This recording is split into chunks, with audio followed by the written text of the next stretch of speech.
अस्सलाम वालेकुम स्टूडेंट्स। जैसा कि आप लोग को पता है कि आज से हमारी बाकायदा जो है ऑनलाइन क्लासेस का स्टार्ट हो रहा है। ठीक है जी। तो सबसे पहले जो हम आज डिस्कस करने जा रहे हैं अपने कंप्यूटर साइंस 10th क्लास का चैप्टर नंबर 1 प्रॉब्लम सॉल्विंग। हमारे पास प्रॉब्लम सॉल्विंग जो है आपके पास इस चैप्टर का टाइटल है। तो सबसे पहले तो हमें ये पता होना चाहिए कि ये जो हम पढ़ने जा रहे हैं चैप्टर का जो नाम है ये किसके ऊपर बेस कर रहा है। तो सबसे पहले हमें ये पता होना चाहिए कि प्रॉब्लम क्या है, व्हाट इज़ प्रॉब्लम। जो हमारे पास पहला क्वेश्चन आ जाता है वो क्या आ जाता है कि व्हाट इज़ प्रॉब्लम, कि प्रॉब्लम हमारे पास क्या है। सबसे पहले हमें मतलब ये प्रॉब्लम सॉल्विंग का ये चैप्टर क्यों पढ़ना पड़ रहा है। ठीक है जी। तो वो हमें पता चला कि हमारे पास कोई ना कोई प्रॉब्लम थी, कोई ना कोई मसला हमें दरपेश था। उस प्रॉब्लम को सॉल्व करने के लिए हमारे पास ये चैप्टर जो है इसको तैयार किया गया है कि आपके पास किसी भी प्रॉब्लम को सॉल्व करने के लिए किन स्टेप्स को परफॉर्म करना पड़ता है और उन स्टेप्स के परफॉर्म होने के बाद आपके पास वो प्रॉब्लम आपकी जो है सॉल्व हो जाती है। ठीक है जी।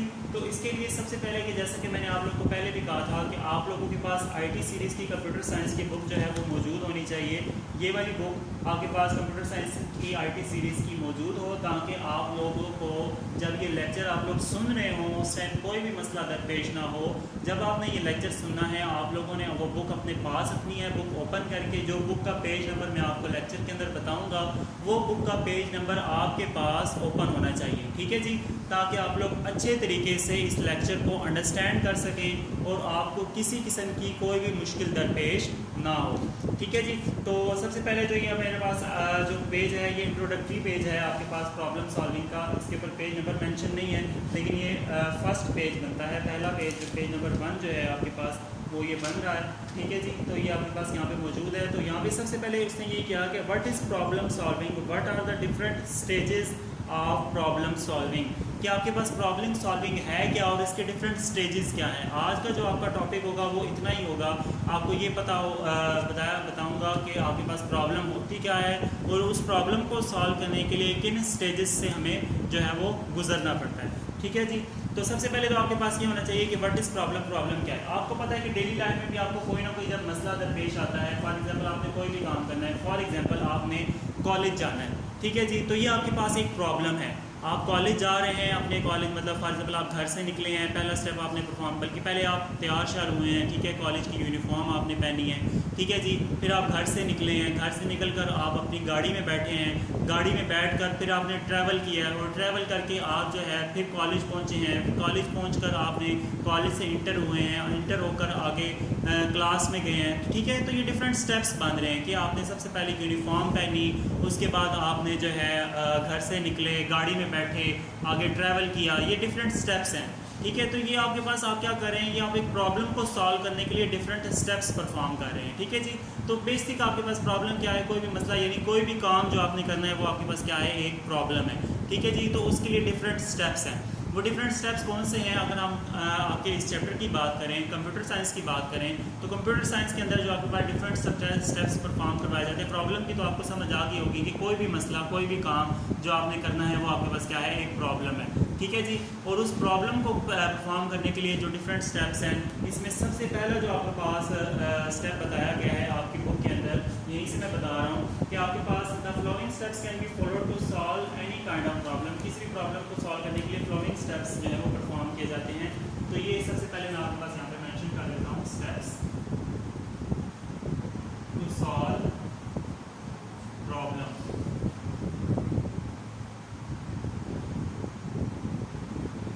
तो सबसे पहला जो आपके पास स्टेप आता है आपका, वो आपके पास क्या है, प्रॉब्लम आइडेंटिफिकेशन। Problem identification.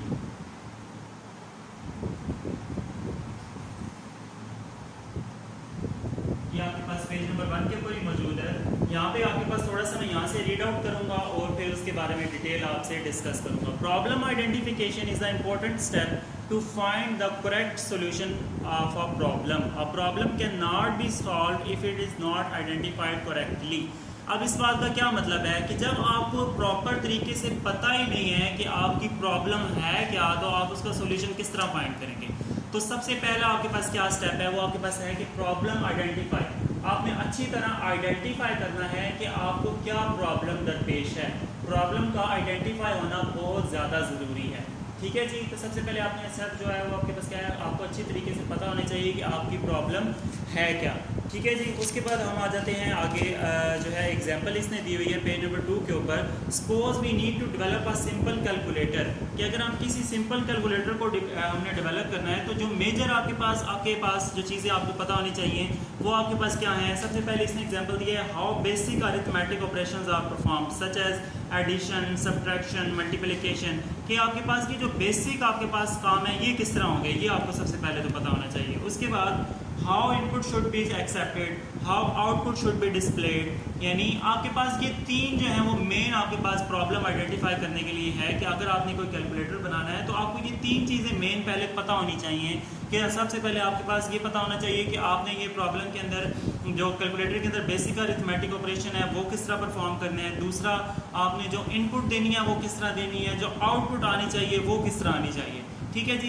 तो ये ताकि आप उसने प्रॉब्लम को आप अच्छी तरह आइडेंटिफाई कर लेंगे इस तरह, जब आपको ये चीज़ें जो है वो पता चल जाएंगी। इसके अलावा आगे उसने कुछ चीज़ें बताई हैं जैसे कि साइन, टेन और बाकी इस तरह के और भी कुछ अलजेब्रिक जो आपके पास इक्वेशंस हैं वो कैसे परफॉर्म होंगी, ये सब चीज़ें, यानी अब आप यहाँ पे वो प्रॉब्लम को आइडेंटिफाई कर रहे हैं अच्छे तरीके से एक कैलकुलेटर बनाने के लिए। ठीक है जी, क्लियर हो गई बात। उसके बाद हम अपने अगले स्टेप के ऊपर चलते हैं। उसके अंदर वो क्या कर रहे हैं, स्पेसिफाइंग द रिक्वायरमेंट। नंबर 2 आपके पास स्टेप है स्पेसिफाइंग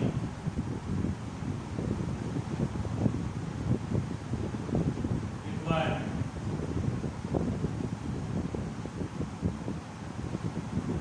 अब इसके अंदर वो क्या कह रहा है, स्पेसिफाइंग रिक्वायरमेंट, पेज नंबर 2 से पढ़ रहा हूँ। The requirement specification is a very important step to solve a problem. The user requirements are specified clearly in this stage so that a proper solution can be suggested. कि सबसे पहले तो आपको तमाम उन रिक्वायरमेंट्स का पता होने चाहिए कि प्रॉब्लम को सॉल्व करने के लिए जो आप काम करने जा रहे हैं उसके लिए आपको क्या क्या चीज़ रिक्वायर्ड है। ठीक है जी। मतलब कौन कौन सी चीज़ आपके पास आपकी रिक्वायरमेंट्स है जिसके मुताबिक आप अपनी प्रॉब्लम को जो है सॉल्व कर सकते हैं। ठीक है जी। फॉर एग्जाम्पल अगर आपने कोई भी काम करना है, जैसे कि मैंने आप लोगों को सबसे पहले एक डेली लाइफ से एग्जांपल दी थी कि आपने स्कूल जाना है तो सबसे पहले आपके पास रिक्वायरमेंट्स क्या हैं, आपकी यूनिफॉर्म आपकी रिक्वायरमेंट है, आपकी जो वो गाड़ी है जिसके ऊपर बैठ के आपने स्कूल जाना है वो आपकी रिक्वायरमेंट है। ठीक है जी। इसके अलावा आपके पास और मज़ीद कुछ इस तरह की चीज़ें, मतलब जो आपके पास यूज़ होंगी वो आपके पास क्या है, आपकी रिक्वायरमेंट्स हैं। तो ये आपको पता होनी चाहिए। नंबर 3 स्टेप आपके पास आ जाते हैं analyse the problem. Page number 2 से रीड आउट कर रहा हूँ। Analysing problem is a process of understanding the problem. Analysing the problem, third step आपके पास क्या आ जाता है, एनालाइजिंग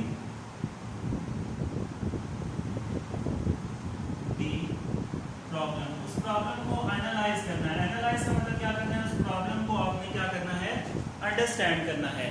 प्रॉब्लम को क्या करना है, अच्छी तरह आपने क्या करना है, उसको अंडरस्टैंड करना है। The analysis of the problem is very important step to solve any problem. A problem cannot be solved without understanding is correctly, कि जब तक आप उसको अच्छी तरह समझेंगे नहीं आप उस प्रॉब्लम को सॉल्व नहीं कर सकते। ठीक है जी। जैसे कि फॉर एग्जांपल आपके पास नीचे अगर बात की गई है, the following questions are very important while analyzing a problem. किसी भी प्रॉब्लम को एनालाइज करने के लिए ये फ्लोइंग क्वेश्चंस कुछ बताए गए। How many solutions are possible for the given problem, कि इस प्रॉब्लम को सॉल्व करने के लिए कितने सॉल्यूशंस जो हैं वो आपके पास हो सकते हैं। Which one is best, can the problem is solve on computer, what are input, what are output, how can bigger problem can be divided to the smaller problems. तो इसमें आप क्या कर रहे हैं, अंडरस्टैंड कर रहे हैं प्रॉब्लम को अच्छी तरह, उसको क्या कर रहे हैं, एनालाइज कर रहे हैं। उसके बाद हम आ जाते हैं, अब ये 3 मेन स्टेप थे, अब हम आ रहे हैं प्रैक्टिकल के ऊपर। थोड़ा जो ये 4th स्टेप है हमारे पास वो थोड़ा अब हमें मतलब प्रैक्टिकल की तरफ लेके जा रहा है। जो मेन काम हमारा है उसकी तरफ हमारे पास लेके जा रहा है, डिज़ाइनिंग एल्गोरिथम। 4th स्टेप है आपके पास डिज़ाइनिंग एल्गोरिथम।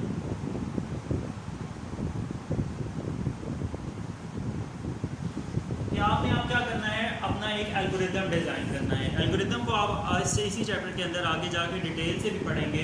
तो मेन जो आपके पास एल्गोरिथम के अंदर स्टेप्स हैं वो क्या है कि आपको ये 3 चीज़ों का पता होना चाहिए। Most algorithm perform, page number 3 पे हूँ, वहाँ से रीड आउट कर रहा हूँ। यहाँ पे वो लिखा हुआ है the designing of algorithm requires a list of the steps to require to solve a problem. ठीक है जी, इसको आपने रीड आउट कर लेना है। जो मेन इसके अंदर 3 पॉइंट है वो यहाँ पे बताए गए हैं, gate data, process data and display result. ये 3 मेन चीज़ें आपको पता होनी चाहिए कि आपने क्या चीज़ गेट करनी है, क्या चीज़ आपके पास इनपुट होगी, ठीक है। उसके अलावा आपके पास जो प्रोसेसिंग है ऊपर वो क्या हो रही होगी और आउटपुट उससे क्या आएगी। ये 3 मेन चीज़ें आपको आप इसके अंदर जो है डिज़ाइनिंग एल्गोरिथम में मतलब नंबर ऑफ स्टेप्स की फॉर्म में आप लिखेंगे कि फॉर एग्जांपल आपके पास जैसे कि कोई भी आप काम करते हैं, जैसे कि मैंने आपको डेली लाइफ से एग्जांपल दी थी, उसी के मैं स्टेप्स बता देता हूँ। वो आपके पास एक तरह का एल्गोरिथम बन जाता है कि पहला स्टेप मैंने परफॉर्म किया है, मैंने यूनिफॉर्म चेंज की है, ठीक है। उसके बाद दूसरा स्टेप मैंने परफॉर्म किया है, मैं घर से निकला हूँ। तीसरा स्टेप मैंने परफॉर्म किया, मैं गाड़ी में बैठा हूँ। चौथा स्टेप मैंने परफॉर्म किया, मैंने गाड़ी स्टार्ट की है, ठीक है जी। तो ये स्टेप्स में डिवाइड हो गया है। तो ये जो स्टेप्स हैं यही आपके पास क्या है, एल्गोरिथम है, ठीक है जी। उसके बाद आ जाते हैं डिजाइनिंग फ्लो चार्ट के ऊपर। Number 5 designing flow chart.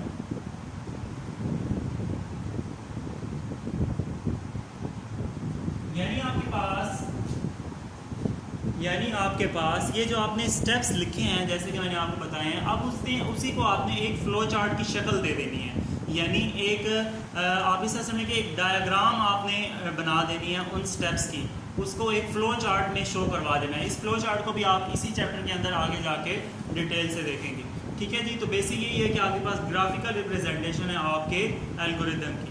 उसके बाद हम आ जाते हैं राइटिंग का प्रोग्राम। जब आपने ये सारे परफॉर्म कर लिए स्टेप, अब आप आ रहे हैं अब मेन काम जो है वो अब आपका अब होने लगा है कि अब आप अपना प्रोग्राम जो है वो राइट करने जा रहे हैं कंप्यूटर के अंदर, ठीक है जी। नंबर 6 स्टेप जो है वो आपके पास क्या है, राइटिंग प्रोग्राम।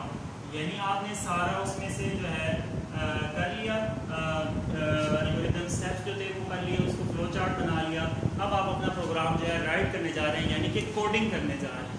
क्या करने जा रहे हैं, कोडिंग करने जा रहे हैं, ठीक है जी। जो आपने काम किया उसी को आपके पास कोड की शक्ल आप उसको यहाँ पे देने जा रहे हैं नंबर 6 स्टेप के अंदर। क्लियर होगी बात? अच्छा जी, उसके बाद हम आगे चलते हैं। राइटिंग दी प्रोग्राम भी हमने कर लिया। अब उसके बाद आ जाता है टेस्टिंग दी प्रोग्राम। अब आपने ये जो कोडिंग की है ज़रूरी नहीं है कि ये 100% ठीक हो। टेस्टिंग दी प्रोग्राम आपने उसको टेस्ट भी करना है कि आपके पास आपने जो प्रोग्राम लिखा है आया कि उसके अंदर कोई एरर तो नहीं है, कोई ऐसी चीज़ तो आपने नहीं लिख दी जो कि गलत है, जो कि आपको नहीं लिखनी चाहिए थी, या कोई भी आपने उसके अंदर जो मिस्टेक की है उसको आपने यहाँ पे जो है वो क्या करना है, टेस्ट करना है। और टेस्ट करने के बाद आपने उसको क्या करना है, डीबग करना है। क्या करना है, डीबग करना है। टेस्टिंग दी प्रोग्राम, बल्कि यहाँ पे मैं एक सिंगल में लिख देता हूँ, टेस्टिंग, उसको पहले चेक किया एंड डीबग दी प्रोग्राम, ठीक है जी। यहाँ पे जगह थोड़ी कम है तो इतना मैंने लिख दिया। तो testing and debug the program, कि आपने प्रोग्राम को चेक किया कि उसके अंदर क्या इशू है, फिर आपने उसको क्या करना है, डीबग करना है। डीबग का मतलब ये है कि आपने उसको एरर फ्री करना है। बग जो है आपके पास कंप्यूटर साइंस की लैंग्वेज में एरर को कहते हैं, तो डीबग का मतलब एरर फ्री करना। यानी आपने उसको चेक किया, जो उसके अंदर आपको एरर नजर आए, उन एरर्स को आपने क्या करना है, रिमूव करना है, वहाँ से एरर फ्री करना है उसको, ठीक है जी। तो आपके पास यहाँ पर थोड़ा सा डिटेल में डिस्कस किया गया है आपके पास डीबगिंग को। इसको हम ज़रूर थोड़ा देख लेते हैं कि आपके पास ये डीबगिंग क्या है। तो इसके अंदर आपके पास कौन कौन से एरर्स जो है वो आते हैं, ये इंपॉर्टेंट भी है क्वेश्चन, अक्सर आपके पास पेपर्स में भी पूछा जा सकता है, ठीक है जी। तो मैं इसको रेस कर रहा हूँ। सिर्फ लिखने का मकसद सिर्फ इतना है कि आप लोग को पता हो कि अगर ड्यूरिंग वीडियो लेक्चर कौन सा पॉइंट डिस्कस हो रहा है, तो इसलिए वो मैं साथ साथ उसको लिखता रहता हूँ, ठीक है जी, ताकि आप लोग को जो है कोई किसी किस्म की कोई कन्फ्यूजन ना हो, ठीक है जी। तो ये आपके पास जो डीबगिंग का है थोड़ा सा इसको मैं थोड़ा डिटेल से यहाँ पे जो है ना डिस्कस कर देता हूँ, ताकि आप लोगों का ये पॉइंट जो टॉपिक है वो भी क्लियर हो जाए। और ये टॉपिक मैं दोबारा बता रहा हूँ कि ये टॉपिक इम्पोर्टेंट भी है, ठीक है जी। तो इसको आपने तवज्जो से सुनना है। ये हमारे पास क्या आ जाइए जी, डीबगिंग का।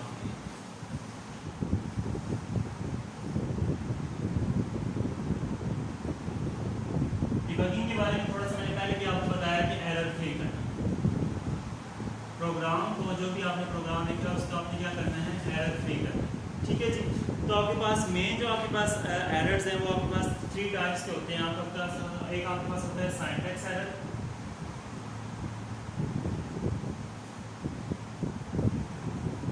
दूसरा आपके पास होता है लॉजिकल एरर,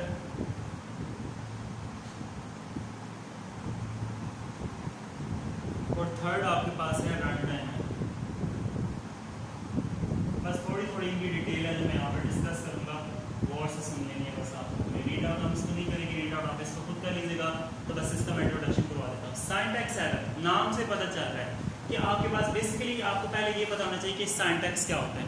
सिंटैक्स आपके पास वो तरीकाकार है किसी भी प्रोग्राम को लिखने का। अगर आपने कोई भी प्रोग्राम लिखने में मिस्टेक कर दी है तो वो आपके पास क्या होगा, सिंटैक्स एरर होगा। फॉर एग्जांपल इसकी एक एग्जांपल मैं आपको दे देता हूँ, बल्कि मैं बारी बारी डिस्कस करता हूँ ताकि हर एक के नीचे उसकी एग्जांपल भी लिखी जा सके।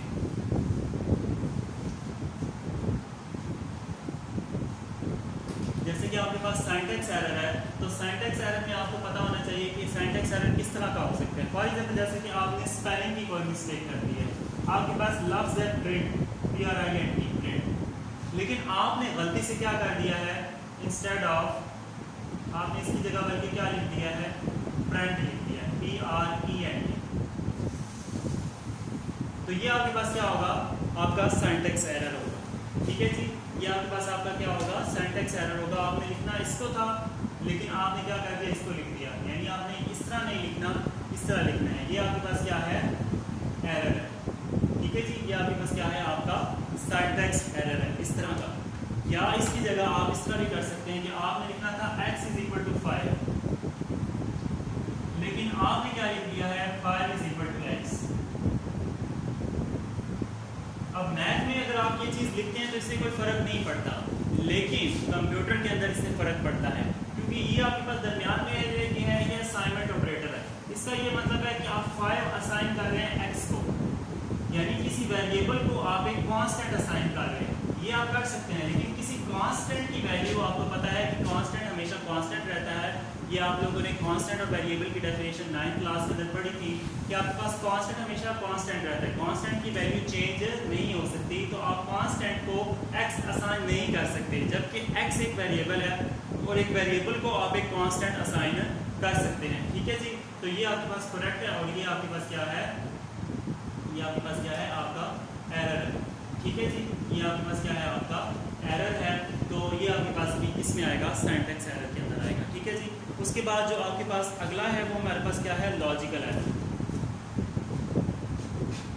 उसी टाइप का जो हमारे पास एरर है वो क्या है, लॉजिकल एरर।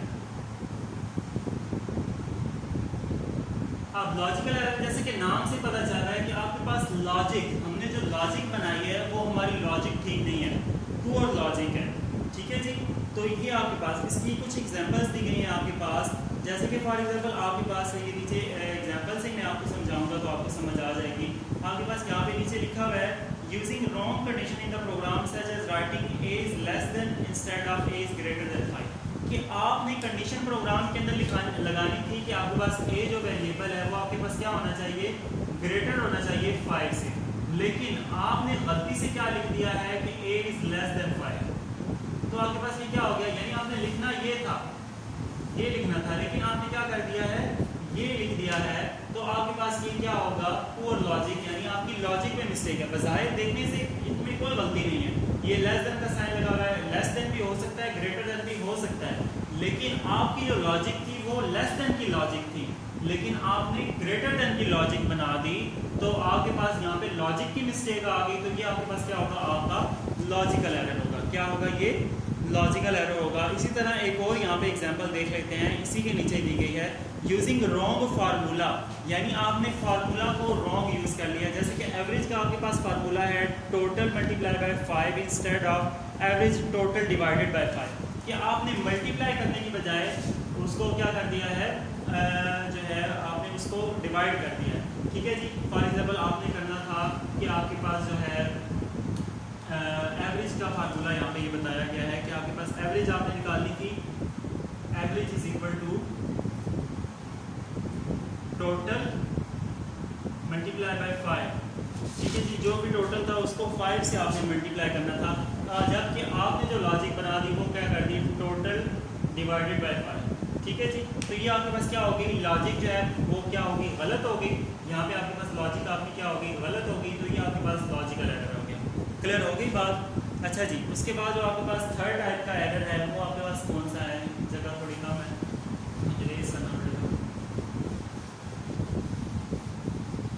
सिंटैक्स एरर हमने देख लिया, लॉजिकल एरर देख लिया। थर्ड जो आपके पास एरर आ जाता है वो कौन सा है, run time error. Run time error. अच्छा जी, अब ये रन टाइम एरर आपके पास क्या होता है, इसमें आपके पास वो क्या कह रहा है, आपके पास एक ऐसा एरर जो आपके पास during the execution of program की एग्जीक्यूशन के दौरान जब कोई एरर आ जाता है तो वो आपके पास क्या होगा, आपका रन टाइम एरर होगा। ठीक है जी, जैसे कि फॉर एग्जांपल आपने गलती से प्रोग्राम में, आपको पता ही नहीं चला, आपने गलती से कहीं पे लिख दिया कि किसी भी नंबर को आपने डिवाइडेड बाय 0 कर दिया। फॉर एग्जांपल आपने लिख दिया 5 डिवाइडेड बाय 0। जैसे कि आप लोगों को पता है, आप लोगों के पास अगर कैलकुलेटर है तो आप चेक भी कर सकते हैं कि ये आपके पास क्या होता है, मैथ एरर होता है।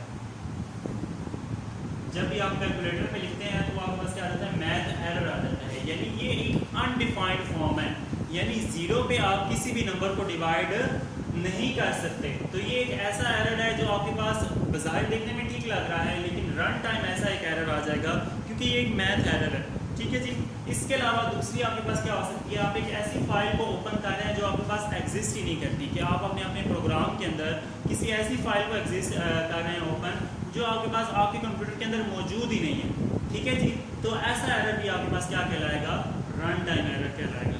ठीक है जी, तो ये आपके पास डिबगिंग के जो है 3 मेन स्टेप्स थे, 3 जो आपके पास मेन टाइप्स थी एरर्स की, वो मैंने आपसे डिस्कस कर दी। ठीक है जी, हमारा पॉइंट्स जो था वो चल रहा था test and debug the program. ठीक है, उसके बाद हमारे जो ये 1-2 पॉइंट्स रह गए हैं वो हम करके फिर इसको वाइंड अप करते हैं। तो आपके पास उसके बाद अगला जो आपके पास स्टेप आ जाता है, जो आपके पास ये आपका कितना स्टेप बनता है, टेस्ट एंड डीबग हो गया 7।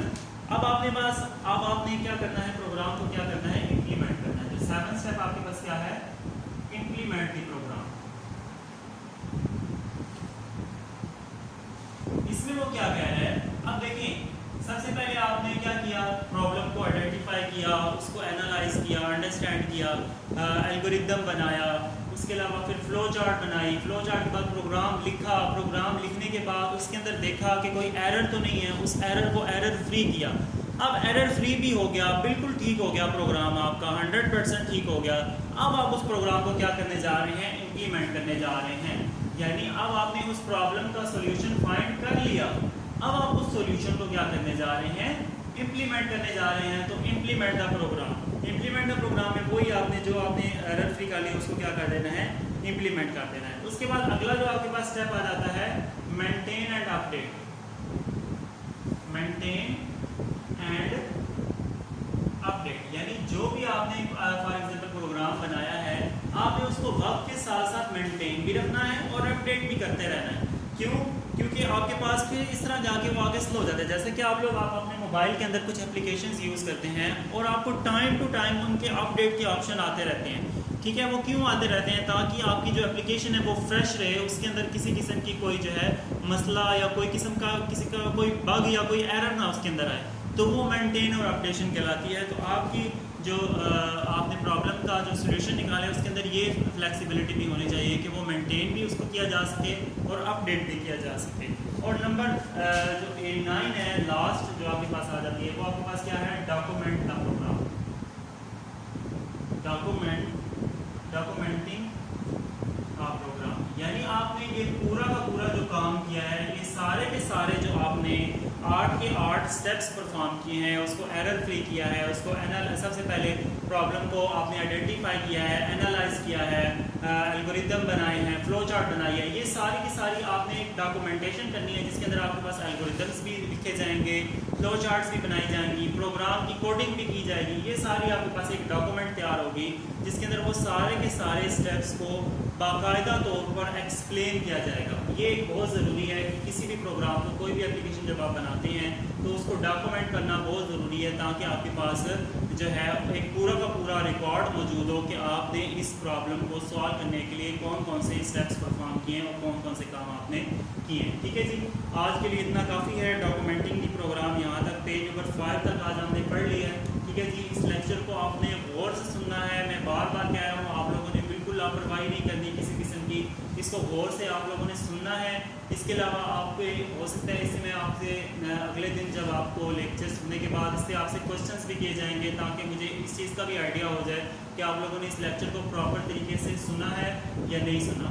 ठीक है जी, फिर उसके बाद इसी तरह डेली बेसिस पे आपके पास डेली के डेली लेक्चर्स आपको प्रोवाइड कर दिए जाएंगे और आपने उसको सुन के अच्छी तरह समझ के और फिर उसके बाद अपना फीडबैक देना है। अगर आपके पास उसमें आपको किसी किस्म की कोई मुश्किल दरपेश होती है तो आपने वो बतानी है। और इसके अलावा कोई क्यूरी अगर आपके पास लेक्चर के हवाले से है, जब आप ये सारा का सारा जो हमने टॉपिक पढ़ा है उसको जब आप रीड आउट करेंगे, जब आप अच्छी तरह उसको रीड आउट करेंगे बुक से, तो आपको पता चलेगा कि कौन सी चीज़ मुझे समझ आ रही है, कौन सी चीज़ मुझे समझ नहीं आ रही। तो अच्छी तरह आपने उसको क्या करना है, रीड आउट लाजमी करना है। और उसके बाद अगर किसी किस्म की कोई भी प्रॉब्लम अगर लेक्चर के अंदर होती है तो वो आप मुझसे व्हाट्सएप के ऊपर, मेरा व्हाट्सएप नंबर मौजूद है ग्रुप के अंदर, आप मुझसे अलहदा से आके इनबॉक्स के अंदर वो चीज़ जो है, वो क्यूरी जो है वो कंसर्न कर सकते हैं, मुझसे पूछ सकते हैं। ठीक है जी, तो अगले दिन फिर आपको मतलब डेली बेसिस पे एक लेक्चर प्रोवाइड किया जाएगा ताकि आप लोग उसको अच्छे तरीके से प्रिपेयर कर सकें।